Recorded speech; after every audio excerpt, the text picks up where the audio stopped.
Break کے بعد ایک بار پھر سے آپ کو خوش آمدید کہتے ہیں. ہمارے ساتھ موجود ہیں صاحبزادہ کاشف محمود صاحب. السلام علیکم. کیسے ہیں آپ؟ السلام، الحمدللہ بالکل ٹھیک ہے صاحبزادہ صاحب. آج ہم ایک تو فتح مکہ پہ پہلے حصے میں بھی پروگرام کے ہم بات کر رہے تھے، اسی کو تھوڑا سا کنٹینیو کریں گے اور ساتھ ہی ساتھ ہم بات کریں گے اولاد کی تربیت کے حوالے سے، خاص طور پر رمضان المبارک میں بچوں کی تربیت کس طرح سے کی جائے کہ نہ صرف رمضان المبارک ان کے دل کے قریب ہو جائے بلکہ وہ اسلام کو بھی سمجھنا شروع ہو جائے. بہت ہی خوبصورت، دونوں ٹاپک ہی بہت اچھے ہیں اور ان کی ایک ریلیونس بھی ہے دونوں کی. صحیح کہ سرکار دو عالم صلی اللہ علیہ وسلم کی زندگی کا کوئی حصہ، کوئی عمل، کوئی بات ایسی نہیں ہے کہ جو آپ اپنی زندگی میں نہ اپنا سکیں. بے شک بے شک.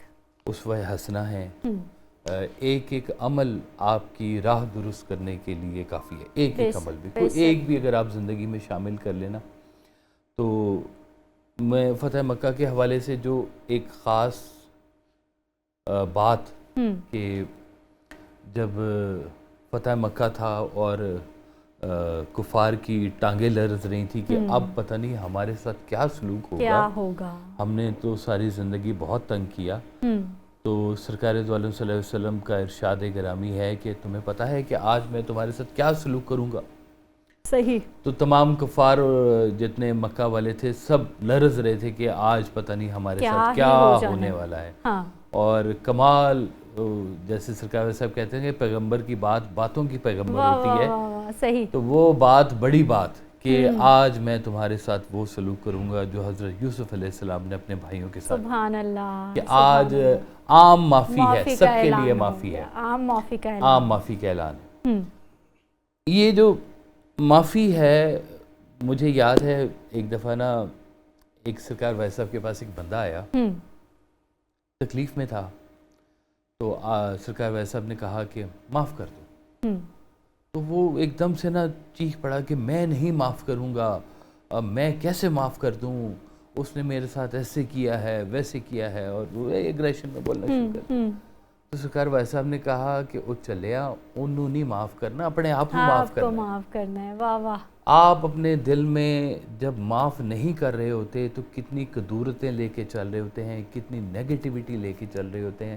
اور یقین کریں کہ آپ کا ہر تھاٹ پروسیس، آپ کا زندگی کا عمل وہ نیگیٹیوٹی ڈھونڈنا شروع کر دیتا ہے. صحیح. آپ لوگوں کو ریجیکٹ کرنا شروع کر دیتے ہیں. اور ریجیکشن پہ آپ کو آج کی چھوٹی سی کہانی سنا دوں میں. اچھا سر، کہانی سے پہلے مجھے یہ بتائیے، یعنی جب ہم کسی کو معاف نہیں کرتے، ہم تو یہ سمجھ رہے ہوتے ہیں کہ بھائی ہم بڑے پنے خاں بنے ہوئے ہیں، ہم نے نہیں معاف کرنا، بلکہ ہم اپنا نقصان کر رہے ہوتے ہیں، اپنے آپ کو تکلیف میں. جی بالکل بالکل. آپ یہ خانہ خدا ہے دل جس کو کہتے ہیں. صحیح. اس کے بیچ میں اگر آپ نیگیٹیوٹی، نفرت کے بیج بوئیں گے تو کہتے ہیں اس گھر میں اللہ پھر کیسے آئے گا. واہ. جس کو آپ خانہ خدا کہتے ہیں، اس کو پاک صاف رکھنا ہوتا ہے، اس کو قدورتوں سے اور اس طرح کی جو بیماریاں ہیں، جس کو سلطان العارفین کہتے ہیں نا کہ 14 طبق دلے دے اندر تمبو ونگن تانے ہو، وچے بیڑے وچے چیڑے وچے ونج مہانے ہو. وہ کہتے ہیں 7 کریکٹرسٹکس آپ کے ہیں جو زمینی ہیں. صحیح. جس میں ہے حسد ہے، غصہ ہے، شہوت ہے، بغض ہے، اور یہ اس طرح بخیلی ہے. یہ آپ کی زمینی کریکٹرسٹکس ہیں، یہ جو آپ کے اندر بلٹ ان ہیں، ہر ایک میں موجود ہوتے ہیں. آپ اس پہ کتنا فتح پا سکتے ہیں، یہ بھی ایک جہاد ہے بہت بڑا. اور ساتھ آپ کے اندر آسمانی جو کریکٹرسٹکس ہیں جس میں شرم و حیا ہے، علم ہے، معافی ہے، اور علم ہے، اور لوگوں کو معاف کرنا، صلہ رحمی ہے. تو یہ جب آپ کی ایک چیز بڑھنا شروع ہوتی ہے تو ڈیفینیٹلی دوسری چیز آپ کی کم ہونا شروع ہو جاتی ہے. اگر آپ نیگیٹیوٹی بڑھانا شروع کریں گے تو یقین کریں پازیٹیوٹی والے جتنے بھی عوامل ہیں وہ آپ کے کم ہونا شروع ہو جائیں گے. تو اگر آپ ادھر سے بڑھنا شروع ہو جائیں گے تو یہ چیزیں دبنا شروع ہو جائیں گی. تو یہ آپ کے ساتھ یہ چیزیں دونوں منسلک ہیں. ان کے اوپر کام کرنے کی بڑی ضرورت ہوتی ہے کہ آپ اپنی اس کمپنی میں رہیں، ایسے لوگوں کی بات سنیں، ایسے لوگوں کی محفل میں بیٹھیں. سرکار وائس صاحب کہتے تھے کہ جس محفل پہ رحمت کی بارش ہو رہی ہو جا کے بیٹھ جایا کرو، ہو سکتا ہے 2-4 قطرے تم پر بھی پڑ جائیں. سبحان اللہ. اچھا سر، میں نے آپ کی بات کاٹ دی تھی، آپ ہمیں ایک واقعہ سنانے والے تھے. ہاں جی، یہ وہ کہ انسان جو ہے نا جب یہ نیگیٹیوٹی میں چل رہا ہوتا ہے نا تو ہر چیز کو ریجیکٹ کر رہا ہوتا ہے، ہر چیز کو. ایک کسی بزرگ نے نا ایک بندے کو بتایا کہ یہ جو پڑے ہوئے سمندر کے کنارے پیبلز، اس کے بیچ میں وہ پتھر ہے جس کو کہتے ہیں پارس. پارس کی خوبی یہ ہے کہ وہ جب بھی کبھی لوہے کو لگتا ہے اس کو سونا بنا دیتا ہے. تو اس نے کہا کہ اچھا ان میں ہے، تو اس نے ایک نا وہ لوہے کی انگوٹھی سی پہن لی اور وہ پتھر اٹھاتا، انگوٹھی کو رگڑتا، دیکھتا نہیں ہوا سونا بنا تو وہ پتھر پھینک دیتا تھا. تو وہ اٹھاتا گیا کرتا گیا، اتنا ہیبیچول ہو گیا کہ اس کو پتہ بھی نہیں چلا کہ کس وقت اس نے پارس اٹھا کے رگڑ کے تو پانی میں پھینک دیا ہوا تھا. تو یہ ہماری زندگی میں بھی ایسے ہوتا ہے، بعض اوقات ہم لوگوں کو ریجیکٹ کرتے کرتے کرتے ہم زندگی کے اصل بندے بھی کھو دیتے ہیں کہ جنہوں نے یہ آپ اکیلے اس دنیا میں سروائیو کرنے نہیں آئے ہیں، آپ کو حقیقی سچے اور مخلص لوگوں کی ضرورت ہوتی ہے. تو یہ پارس کی مانند ہوتے ہیں یہ لوگ، ان کی حفاظت کی کرے. کبھی اور سر مخلص لوگ آپ کو تب ملیں گے جب آپ خود مخلص ہوں گے، پھر آپ کو ویسے ہی لوگ ملیں گے کہتے ہیں. بالکل بالکل، آپ کے اندر کا آئینہ صاف ہوگا تو جھلک ذرا اچھی سے نظر آنی شروع ہو جائے گی. تو کہتے ہیں کہ جس طرح کی آپ کمپنی بنائیں نا ویسے لوگ آپ کے پاس اکٹھے ہونا شروع ہو جائیں گے. صحیح، جس طرح کی بھی آپ بنائیں گے. آپ تاش کی گڈی کھول لیں، 4 بندے کھیلنے کے لیے آ جائیں گے. آپ ذکر کی محفل کر لیں، اب وہاں پہ درود و شریف پڑھنے والے لوگ اکٹھے ہونا شروع ہو جائیں گے. آپ کا جیسا خیال ہوگا یہ شہر آپ کو ویسا رسپونڈ کرے گا. آپ برائی ڈھونڈنے نکلیں گے، شہر بھرا ہوا برائی سے. آپ نیکی کرنے نکلیں گے تو یہ شہر بھرا ہوا نیکیوں سے. کیا کیا خوبصورت ہیں یہاں پہ باتیں. تو بس اپنے خیال کا رجوع جو ہے وہ ٹھیک کریں تو سب معاملات زندگی کے ٹھیک ہونا شروع ہو جاتے. ٹھیک ہو گیا. سر مہمانوں کی طرف چلتے ہیں. مہمان ہمارے ساتھ آج اسٹوڈیوز میں موجود ہیں جی. علامہ محمد عقیل حیدری صاحب ہیں، مذہبی اسکالر ہیں. سر ہم آپ کو خوش آمدید کہتے ہیں، بہت شکریہ آپ کے وقت کا. اویس رضا صابری صاحب ہمارے ساتھ موجود ہیں. اویس رضا آپ کو خوش آمدید کہتے ہیں ایک بار پھر، کیونکہ پروگرام کے پہلے حصے میں بھی یہ آپ ہمارے ساتھ موجود تھے.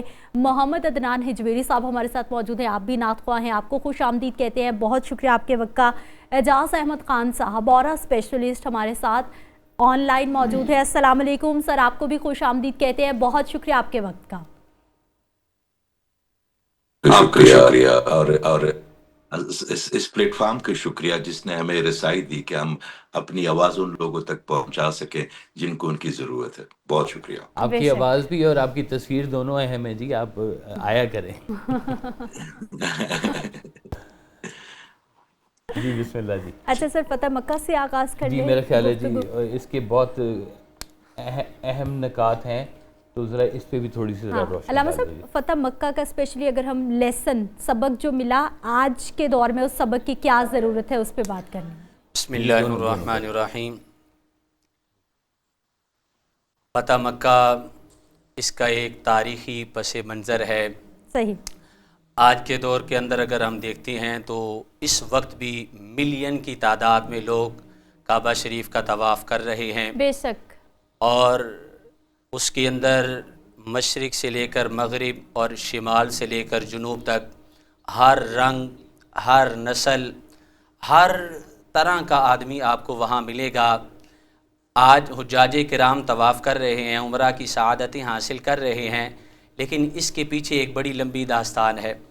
آج تو وہ بڑے احسن انداز کے اندر کعبے کا طواف کر رہے ہیں، جھوم جھوم کے کر رہے ہیں، لیکن فتح مکہ کا آج کا دن ہمیں کئی صدیاں پیچھے لے جاتا ہے اور ہمیں ایک وقت یاد دلاتا ہے کہ یہ وہی کعبہ تھا کہ جہاں پر جب حضور علیہ السلام نے عثمان بن طلحہ سے کعبہ شریف کی چابی مانگی فتح مکہ سے قبل، تو انہوں نے کہا تھا مکے کا ہر بندہ کعبے میں جا سکتا ہے لیکن اے محمد آپ نہیں جا سکتے. پھر جس دن حضور نے مکے کو فتح فرمایا تو حضور نے فرمایا اینہ عثمان، عثمان کہاں ہے؟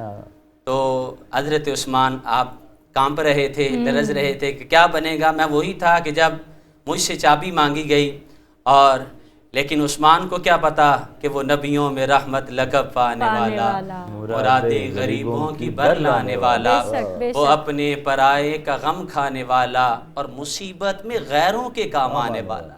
یہ رمضان المبارک کا مہینہ ہے، ہمیں حضور کی سیرت کا ہر پہلو لینا چاہیے. حضور علیہ الصلوۃ والسلام کی بارگاہ میں وہ لوگ بھی آئے جنہوں نے آ کے ڈائریکٹ کہا ہم آپ کو مانیں گے نہیں لیکن ہماری حاجت یہ ہے. اپنوں نے انکار کیا, ہم آپ کے پاس آئے ہیں, کلمہ نہیں پڑھیں گے. تو بعض روایات میں آتا ہے حضور دوسری آپ کلام نہیں فرماتے تھے, جو ان کی حاجت ہوتی فوراً اس کو پورا فرما دیتے. اب حضرت عثمان لرز رہے ہیں کہ کیا ہوگا, فرمایا اینا عثمان, سامنے آئے تشریف لائے. تو حضور علیہ الصلوۃ والسلام نے فرمایا جو تم نے کیا تھا وہ تمہارا عمل تھا, وہی بات جو آپ نے موصوف نے پہلے فرمائی.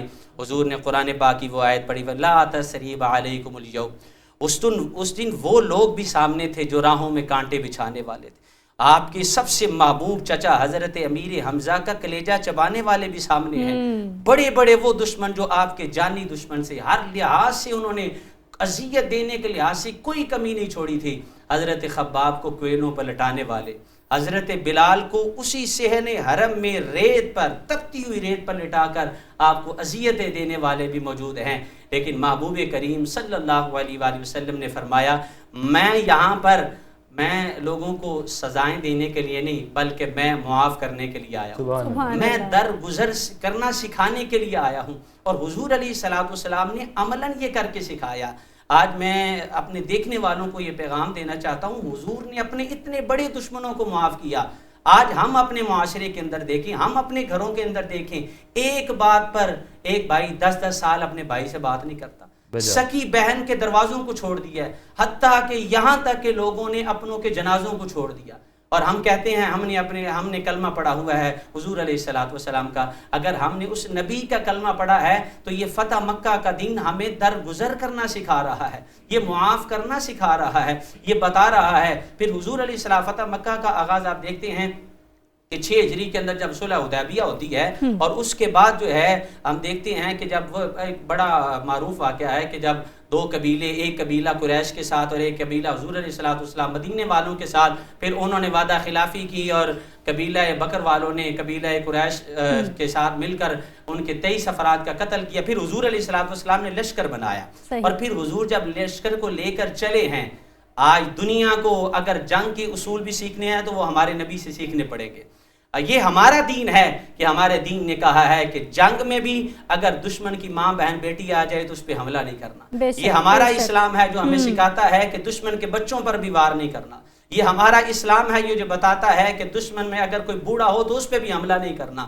یہ ہمارے امن کے دائی نبی نے ہمیں یہ سب کو سکھایا ہے. جب 10,000 کا لشکر چلتا ہے, اور یہ 10,000 ان کو بھی فیض وہ بدر والوں سے ملا ہے, وہ 313 والوں کی قربانیوں سے, پھر یہ فتح مکہ والے, اور پھر فتح مکہ سے آج تک جتنے بھی اسلام کے ماننے والے ہیں, یہ آج نہیں بلکہ قیامت تک یہ جو فیض جاری رہے گا یہ ان مجاہدین کی محنتیں ہیں. جب وہ لشکر چلا ہے, اب دیکھیں یہ آپ حضور کی سیرت کے پہلو دیکھیں کہ جنگ میں بھی حضور اصول سکھا رہے ہیں. راستے کے اندر ایک کتیا نے بچے دیے ہوئے ہیں, حضور علیہ الصلوۃ والسلام نے ایک صحابی کی ڈیوٹی لگائی, فرمایا تم نے یہاں بیٹھ جانا ہے, جب تک لشکر گزر نہ جائے تم نے اس کی حفاظت کرنا ہے. ہمارے نبی نے تو, ہمارا دین تو یہ کہتا ہے کہ ایک انسان کا قتل پوری انسانیت کا قتل. ہمارا دین یہ کہتا ہے, ہمارے دین نے تو سایہ دار درخت کو کاٹنے سے منع فرمایا. ہمارے دین نے تو یہاں تک کہا کہ کسی کی دل آزاری کرنا یہ اتنا بڑا جرم ہے, اتنا بڑا جرم ہے کہ اللہ کسی کی نمازوں کو قبول نہیں کرتا. حضور کے پاس آئے نہیں تھے ایک عورت کے حوالے سے, حضور وہ رمضان کے علاوہ بھی روزہ نہیں چھوڑتی, حضور وہ نفلی عبادت اتنی کرتی ہے کہ وہ رمضان کے علاوہ بھی ساری رات نوافل پڑھتی ہے, لیکن آقا زبان کی یہ حالت ہے کہ اس کے ہمسائے اس سے تکلیف میں ہیں. حضور نے فرمایا وہ جہنم میں جائے گی. اور ایک صحابی کے بارے میں حضور کو کہا گیا, حضور نے فرمایا وہ جنتی ہیں. ایک شخص کہنے لگا میں دیکھوں تو صحیح آخر اس کے اندر کون سی خوبی ہے, فرمایا میں 24 گھنٹے اس کے ساتھ گزارے لیکن مجھے کوئی بھی اس میں کوئی خاص عمل نظر نہ آیا. تو میں نے کہا جی حضرت کیا بات ہے, حضور نے تو آپ کے بارے میں یہ فرمایا لیکن میں نے آپ کو عام روٹین کے عمل کے علاوہ کچھ نہیں دیکھا. انہوں نے کہا صرف میرا عمل یہ ہے کہ میرے دل کے اندر کسی کے بارے میں کینہ نہیں ہے, میرا دل ہر قسم کے حسد سے پاک ہے, ہر قسم کے کینہ سے پاک ہے. عام رہنا بھی بہت مشکل ہے, بہت مشکل. اور وہ کہتے ہیں نا کہ میں تو یہ سمجھتا ہوں کسی بہت ہی فضول آدمی نے یہ کہاوت نکالی ہوئی ہے کہ all is fair in love and war. تو یہ اسلام کے تو بالکل منافی فکر ہے. میں وار کے بھی اصول سمجھتا ہوں اور محبت کے بھی اصول ہوتے ہیں. یہ کہنا کہ یہ سب کچھ جائز ہوتا ہے یہ انتہائی فضول بات ہے. حساس والے لوگ کبھی کسی کو تنہا نہیں چھوڑتے جی، جس طرح سے بھی ہو. میرے خیال ہے اجاز خان صاحب بچوں کی تربیت میں بالکل اجاز خان صاحب سے ذرا ایک اعجاز احمد خان صاحب سے بات کرنا چاہوں گا. حضور کہتے ہیں کہ اگر کسی قوم کی آپ کو پلاننگ کرنا چاہتے ہیں اگلے 5-10 سال کی، تو آپ عسکری ملٹری وہ تیار کریں آپ اپنے ملک کے لیے. اور اگر آپ 10 سے 20 سال یا 30 سال کے لیے اپنے ملک کی اگر آپ پلاننگ کرنا چاہتے ہیں تو آپ ایگریکلچر کے اوپر آپ فوکس کریں. اور اگر آپ سینچریز کی پلاننگ کرنا چاہتے ہیں تو اپنی قوم کو ایجوکیٹ کریں. تو یہ جو ایجوکیشن ہم آج کل کے بچوں کو دے رہے ہیں، جس میں سائنس تو کہیں نہ کہیں پہ شامل ہو رہی ہے، لیکن جو دین کی اساس ہے وہ مائنس ہو رہی ہے. اس کے لیے بچوں کو ہم کیا کہیں اور کس طرح سمجھائیں؟ ادب بھی مائنس ہوتا جا رہا ہے. وہ اس کا حصہ ہے، ادب تو بالکل پہلی بات ہے دین کی. تو تھوڑا سا اس پہ گائیڈ کیجئے گا کہ کیا ایسا ہم کر سکیں بچوں کے لیے کہ ہماری یہی نسلیں ہیں جنہوں نے پاکستان کو آگے چلانا ہے، یہی ہماری، ان سے ہی ہماری امیدیں ہیں، ان کے لیے کیا کر سکتے ہیں ہم، بتائیے گا. سب سے پہلے تو میں اپنے رب کے قربان جاؤں، کل ہم 2 گھنٹے بیٹھ کے اسی ٹاپک پہ بنا رہے تھے جو آپ نے آج سوال پوچھ لیا. یہ ہمارے وائی فائی ہوتا ہے جو کچھ لوگ اس سے اللہ سے بھی کنیکٹ ہوتے ہیں، کچھ شیطان کا وائی فائی ہے، کچھ لوگ اس سے کنیکٹ ہوتے ہیں. اچھا، جو اللہ تعالیٰ کے وائی فائی سے کنیکٹ والے ہوتے ہیں نا لوگ، وہ ایک مٹھی کی طرح ہوتے ہیں، ایک جگہ ہوتا ہے. تو یہ سوال جو میرے اللہ نے آپ کے دل میں ڈالا، اس پہ کل کوئی 2.5 سے 3 گھنٹے بیٹھ کے ہم نے یہی بات کی. میں تو یہاں پردیس میں رہتا ہوں، ہمارے دل زیادہ دھڑکتے ہیں، ہمیں دوریاں محسوس ہوتی ہے. تو ہمارا دیکھیں، سب سے پہلے تو ان بچوں کو جو تربیت ہم دے رہے ہیں وہ صرف اور صرف امیر آدمی بننے کی دے رہے ہیں. صرف امیر آدمی بننے کی دے رہے ہیں. اچھا، ماں نے جو اپنا، اکثر میں ایک بات کرتا ہوں کہ ماں صرف پیدا کرنے سے ماں نہیں بن جاتی. ماں کا ایک رول ہے، کریکٹر ہے. جس طرح اگر میں کسی ڈاکٹر کے پاس جاؤں اور اس نے شارٹس پہنی ہو یا کوئی عجیب سا حلیہ بنایا ہو، تو میرا پہلے دل تھوڑا سا کہے گا یہ کس طرح کے ڈاکٹر ہے، یونیفارم میں نہیں ہے وہ. نان جس سیریس طرح یہ ایٹیٹیوڈ ہمارے بن جائے گا. جی ہاں. تو ہماری ماں نے بیسیکلی یہ جو موبائل کا جو ہاتھ میں پکڑا دیا نا بچے کا، ایک تو آپ کو اس کا سب سے بڑا جو نقصان ہے کہ ایک بچے کے ذہن میں ایک چیز ہوتی ہے جس کو ہم پری فرنٹل کورٹیکس کہتے ہیں. پری فرنٹل کورٹیکس وہ ہوتا ہے جو آپ کے اندر جو بیسکس انسٹنٹ ہیں، اینیمل انسٹنٹ، اس کو روکتا ہے اور اس کو ڈیفائن کر کے بتاتا ہے. تو سب سے پہلے جو موبائل کے الفا ریڈر سسٹم ہے، یہ بچے کی پری کورٹل سسٹم کو بہت ڈیمیج کر لیتا ہے. اس کے اندر وہ جو ایک ضبط ہے، اس کے اندر جو ایک ربط ہے وہ پیدا نہیں ہو پاتا. پہلے ہمارے زمانے میں ہم کونے میں جاتے تھے، کوئی بچہ اگر گلی کے اس کونے میں بھی جا کے سگریٹ پیتا تھا تو کریانے کی دکان والا اس کو روکتا تھا. اس کے راگیر اس کو ٹوکتے تھے کہ آپ شاہ صاحب کے بیٹے ہیں، آپ فلاں صاحب کے بیٹے ہیں، کیا کر رہے ہیں. اب کسی کی کوئی پرواہ نہیں. ہم نے اپنے حصے کی شمع جلائی ہوئی ہے. ہمارے اندر جو سب سے زیادہ اس وقت میں جو سمجھتا ہوں اپنی ذاتی طور پہ، ہمارے اندر معافی، جیسے صاحب نے بھی بات کی صلح اپنا فتح مکہ کی، تو فتح مکہ سے پہلے صلح حدیبیہ ہوئی تھی نا. جی ہاں. صلح حدیبیہ تھی اور ایک مصلحت کا فرق بتایا تھا آقا کریم صلی اللہ علیہ وسلم نے کہ مصلحت کیا ہوتی ہے. منافقت اور انکار کے درمیان ایک چیز ہوتی ہے مصلحت، جس کو ہم لے کے چلتے ہیں. تو ہماری مصلحت اس وقت یہ ہے کہ ہم نہ خود اپنے آپ کو معاف کر پاتے ہیں، نہ ہم معاشرے میں کسی معافی کے جو نا کوئی فروغ دے رہے ہیں. اور ہمارے بچے اس وقت ہم نے زور لگا رہا ہے کہ وہ اچھے سی او بن جائیں، اچھے بزنس مین بن جائیں، اچھے اینکرز بن جائیں، اچھے ایکٹر بن جائیں، اچھے کرکٹر بن جائیں. یقین کرے وہ جو ایک اچھے انسان بنانے کا ایک تربیتی دو تھا، وہ ماں نے بھی، میں اکثر کہتا ہوں باپ نے بھی، میں خود بھی اس کی ذمہ داری لیتا ہوں، ہماری تربیت میں بہت فرق آ رہا ہے. اس کی وجہ یہ ہے کہ معاشرے میں اب تربیت کا کوئی کانسیپٹ رہ ہی نہیں گیا. اب جو ایجوکیشن آپ دیکھیں، آپ کی تمام ایجوکیشن فورن ہے، ان کے اپنے اقتدار ہیں، اپنی اخلاقی قدریں ہیں، ہماری اپنے روٹس ہیں. ہم نے اپنے بچوں کو وہ تمام چیزیں دی نہیں کہ شام کو اکٹھے ہو جاتے مسجد میں یا کسی جگہ پہ، بزرگ الگ جگہ بیٹھے ہوتے، چھوٹے اپنی جگہ بیٹھے ہوتے، مناظرے ہوتے، باتیں ہوتی. اب ہم نے ان کو چھوٹے چھوٹے کمروں میں، بلکہ ڈرائنگ رومز میں بھی نہیں آتے اب بچے. اب تو اپنے کمروں سے نکلنے کے لیے بھی، افطاری کے لیے ان کو 3 دفعہ آوازیں دینی پڑتی کہ بیٹا افطاری ہونے والی ہے، آ جائے اپنے کمرے سے. جس سے سوشل انزائٹی بہت زیادہ تیزی سے ہمارے معاشرے میں پھیل رہی ہے.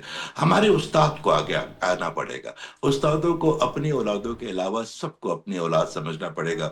اور اب یقین کریے جو رمضان ہے، اگر یہ اتنا ضروری ہے، اس ٹریننگ کیمپ جیسے آپ نے بڑی خوبصورت بات کی، قربان جو میں اپنے اللہ کے جو دلوں میں خیال ڈالتا ہے کہ آپ جب اپنی اکثری قیادت بناتے ہیں تو کیا کرتے ہیں؟ ان کو ٹریننگ دیتے ہیں. تو جب بچے کو احساس ہی نہیں ہوگا کسی اور بچے کی بھوک کا، جب بچے کو احساس ہی نہیں ہوگا کسی اور بچے کی پیاس کا، جب بچہ ہمیشہ اپنی ایک چیز کو ہمیشہ مانگتا ہے، اس فٹافٹ چاہیے اس کو کھلونا بھی فٹافٹ چاہیے، اس کو میٹھا بھی فٹافٹ چاہیے، جو اس کے دل میں آیا.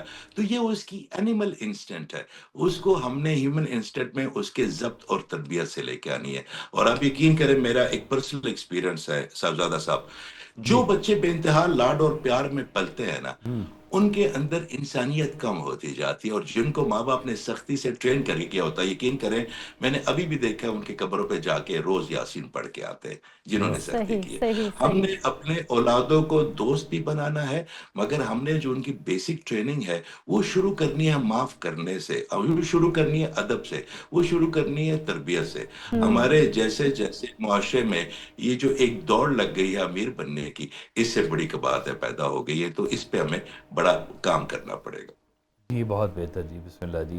یہ تو ایک جہد مسلسل جس کو کہنا چاہیے کہ کہتے ہیں کہ ایک جنریشن کو اگر تیار کرنا ہے تو پچھلی 2 جنریشنز کو پریپیئر ہونا پڑے گا کہ تب جا کے تیسری جنریشن جو ہے نا وہ کسی کام میں تیار ہوگی. جی صحیح صحیح. کلام شامل کر لیتے ہیں. بسم اللہ محمد عدنان حجویری صاحب، بسم اللہ کیجئے سر. بہت شکریہ اللہ تعالیٰ آپ کو رکھے. میں کلام حضرت واصل صاحب کا میں پیش کرتا ہوں. اے شہ ہر زمان یعنی فخر بیان، تو امام جہاں، کیا تیری شان ہے. تو امام جہاں، کیا تیری شان ہے. بے زباں کی زبان یعنی علم نہاں، تو یکی بے گمان، کیا تیری شان ہے. ہر طرف جلوہ گر تیرا فیض نظر، تو ہی نور بسر، کیا تیری شان ہے. ہر طرف جلوہ گر تیرا فیض نظر، تو ہی نور بسر، کیا تیری شان ہے. اے گنجے ہنر یعنی بلبل خبر، تو عجب تیری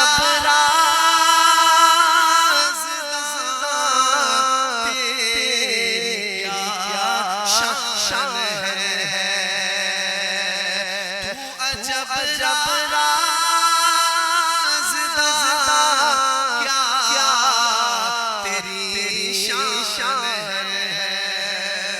تیرے در سے ملی چاند کو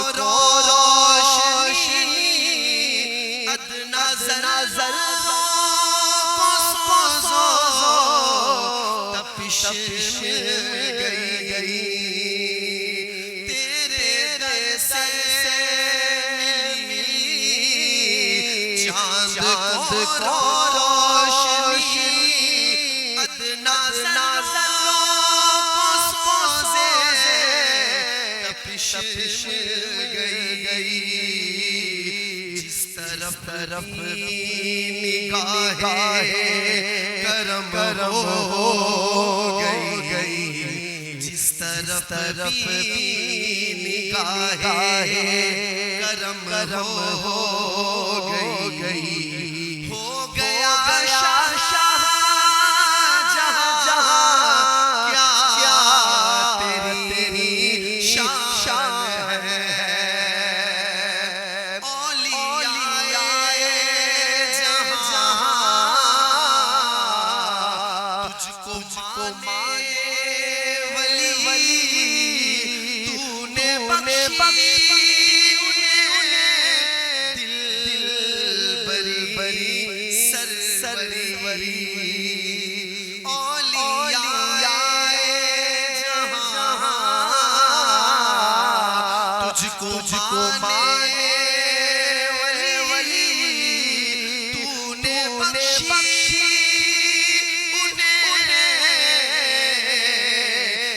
دل بری سروری تیرا کرے یا علی یا علی ورد تیرا کرے یا علی یا علی تو نشان بے نشان کیا تیری شان ہے تو نشان بے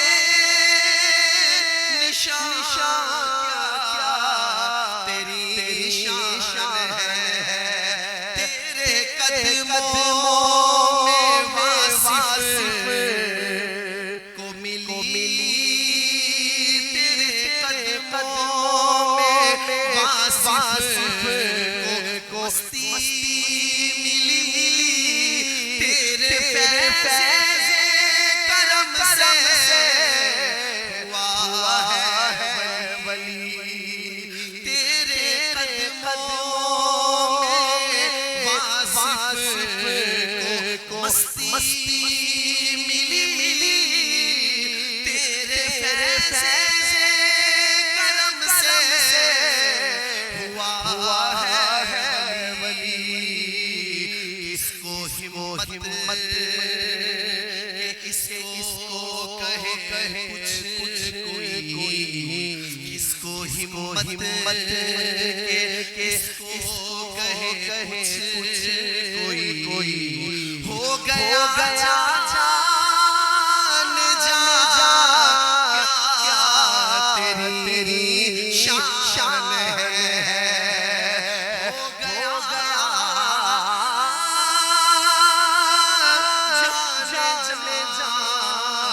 تیری کیا شان ہے ہو گیا جان جا کیا تیری شان ہے سبحان اللہ. وہ جو کہتے ہیں نا کہ ماحول اور وہ بنا دیا, مولا علی کا ذکر اور ماحول نہ بنے یہ کیسے ہو سکتا ہے؟ اور جتنا خوبصورت واصف علی واصف صاحب نے لکھا, میرا خیال ہے انہوں نے پڑھ کے حق ادا کر دیا, اور جتنا وہ محو ہو کے مسکرا کے انجوائے کر کے نا پورا, واہ واہ واہ ماشاءاللہ. بہت خوشی ہے. اللہ آپ کو عدنان بھائی بہت ہی ماشاءاللہ حسین, اللہ تعالیٰ آپ کو سلامت رکھے اور اسی طرح ہمیشہ جو ہے وہ آپ کلام پڑھتے رہیے. علامہ صاحب آپ کی طرف بچوں کی تربیت کے حوالے سے رمضان المبارک میں ہم خاص طور پر, یہ صرف گھر کی تربیت ہے یا پھر ہمارا جو ایجوکیشنل سسٹم ہے, جو ہمارا تعلیمی نظام ہے, وہاں پر بھی کوئی نہ کوئی کمیاں رہ گئی ہیں کہ تربیت میں فقدان آتا جا رہا ہے؟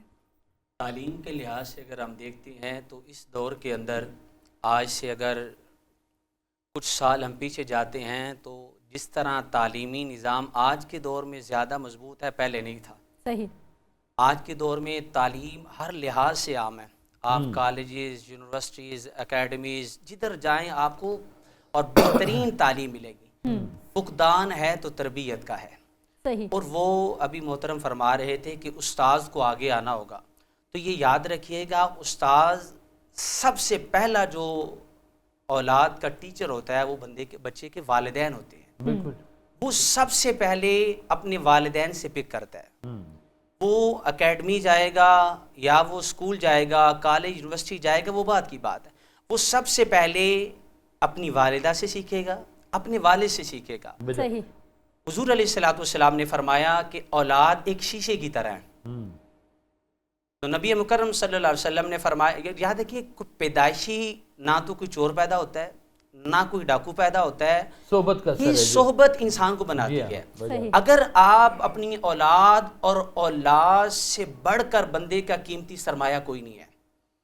گھر ٹوٹ جائے بندہ اس کو بنا سکتا ہے، لیکن یہ یاد رکھیں کاروبار چلا جائے بندہ محنت کر کے اس کو ٹھیک کر سکتا ہے، لیکن اولاد ایک دفعہ بگڑ جائے تو پھر اس کو سدھارنا بہت مشکل ہوتا ہے. ہم نے دیکھا ہے لوگوں کے ناممکن نہیں ہے، امید ناممکن نہیں ہو سکتا ہے، ہدایت مل بھی سکتی ہے، لیکن بعض دفعہ ایسے نہج پہ چلے جاتے ہیں کہ پھر ان کا واپس آنا بھی بڑا مشکل ہو جاتا ہے، بڑا مشکل ہو جاتا ہے. ہم نے والدین کو دیکھا ہے تڑپتے ہوئے دیکھا ہے، حالانکہ حضور نے فرمایا یہ ایسا اللہ کی طرف سے بندے کے لیے ہے کہ یہ تو بندے کا وہ پودا ہے کہ جس کا مرنے کے بعد بھی بندے کو فائدہ ہوتا ہے. اولاد ایسا انسان کا ایک انویسٹمنٹ کا ذریعہ ہے کہ جب بندہ دنیا سے صدقہ جاریہ، حضور نے فرمایا کہ اس کی نیکی کا اجر بندے کو مرنے کے بعد بھی ملے گا. تو حضور نے فرمایا ایک شیشے کی طرح ہے. اور پھر حضور نے فرمایا دیکھیں بچہ پیدا ہوتا ہے، نبی علیہ السلام نے فرمایا بچہ یہودی پیدا نہیں ہوتا، عیسائی پیدا نہیں ہوتا، نصرانی پیدا نہیں ہوتا. فرمایا اگر یہودی کے گھر میں پیدا ہوا، والدین یہودی ملے، انہوں نے بچے کو یہودی بنا دیا. اگر عیسائی کے گھر میں پیدا ہوا، اس کو تربیت وہ ملی، حضور نے فرمایا بچہ فطرت اسلام پہ پیدا ہوتا ہے. یہ اس کا اپنا مقدر کہ وہ کس گھر میں آیا، کس ماحول میں آیا، کس صحبت میں آیا. تو جب ہم تاریخ اور یہ یاد رکھیں، حضور علیہ السلام قرآن پاک یہ کہتا ہے انما اموالکم و اولادکم فتنہ، یہ آزمائش ہے.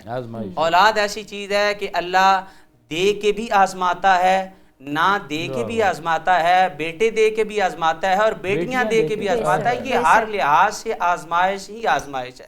لیکن وہ جو حضور والا وہ جو ایک آیت ہے جس میں کہا گیا ہے کہ میں تمہیں آزماؤں گا بھوک سے، وَلَنَبْلُوَنَّكُمْ بِشَيْءٍ مِّنَ الْخَوْفِ وَالْجُوعِ، تو وہ جو نقص من اموال ہے، جو پھلوں کا جو ضائع ہونا ہے، یہ پھل تو اولاد ہی ہوتی ہے. پھر میرا خیال ہے کہ اللہ تعالیٰ نے کہا ہے کہ یہ خراب کر کے بھی میں تمہیں آزماؤں گا کہ تم اب کیسا بیہیو کرتے ہو.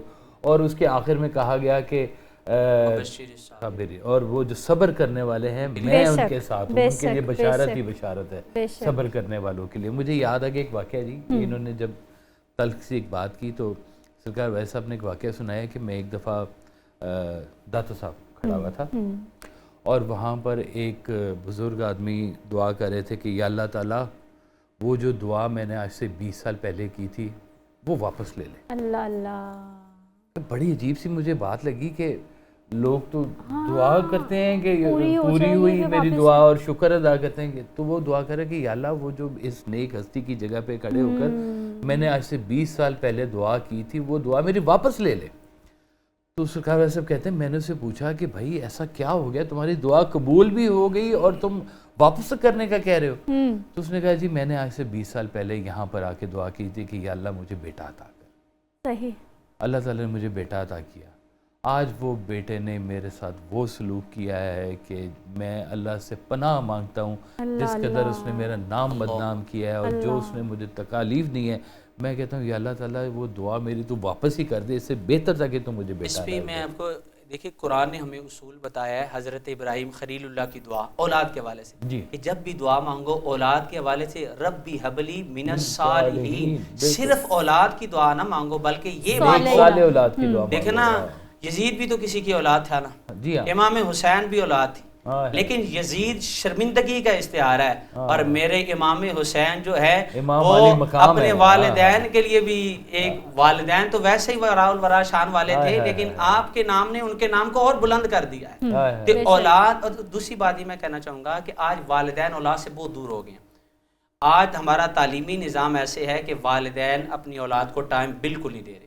یوں سمجھیں کہ والد صاحب رات کو آ رہے ہیں تو بچے کی ٹائمنگ اور ہے، والدہ وہ سمجھیں کہ ان کا آپس میں ملاقات تک کا فقدان ہے. بات ٹھیک ہے، یہ بات میں اچھا گیپ بہت والدین کو چاہیے. دیکھ ہمارا تعلیمی نظام ایسا ہے کہ 3-4 سال کا بچہ اب جانا شروع ہو گیا ہے، اب کالج یونیورسٹی تک اس کے پاس ٹائم نہیں ہے.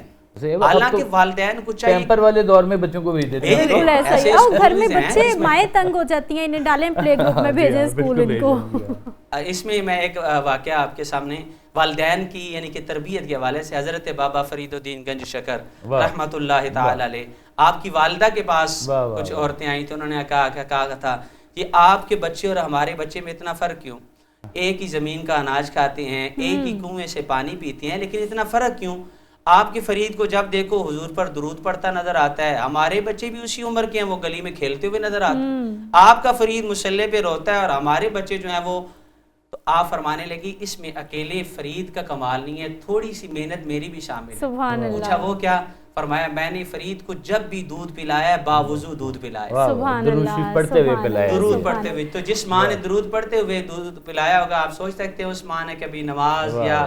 تو اس کے لیے والدین کو چاہیے کہ اپنی اولاد کو وقت دیں، ان کی تربیت کریں. اچھا سر، والدین کی بات چلنے کے لیے مجھے یہ بتائیے کہ تربیت میں ماں کا زیادہ کردار ہے یا پھر باپ کا زیادہ کردار ہے یا پھر 50-50% کی پارٹنرشپ ہے؟ کیونکہ آس پاس جو ہم مشاہدہ کریں تو ہم لوگ بلیم گیم دیکھتے ہیں، تمہاری ذمہ داری، تمہاری ذمہ داری، تم باپ ہو، تم ماں ہو، تمہاری. کس کی زیادہ ذمہ داری؟ دیکھیں، ایک ہے انٹرنل فیکٹرز ہیں اور کچھ ایکسٹرنل فیکٹرز ہیں. ٹھیک. ایکسٹرنل تربیت باپ کی تو ذمہ داری ہے، صحیح صحیح، کیونکہ باپ باہر موو کرتا ہے، باہر کی دنیا سے کیسے اس نے ڈیل کرنا ہے، کیا سبق مل رہے ہیں، وہ اس نے اپنی اولاد کو سکھانا ہے اور بتانا ہے. گھر کے اندر محبت سازی کیسے ہونی ہے یہ ماں نے سکھانا ہے. تو یہ دونوں کا ایک مجھے یاد ہے اشفاق صاحب نے ایک دفعہ کہا سرکار واحد صاحب سے کہ حضور میرا جو بڑا بیٹا ہے وہ بہت بحث کرتا ہے میرے ساتھ.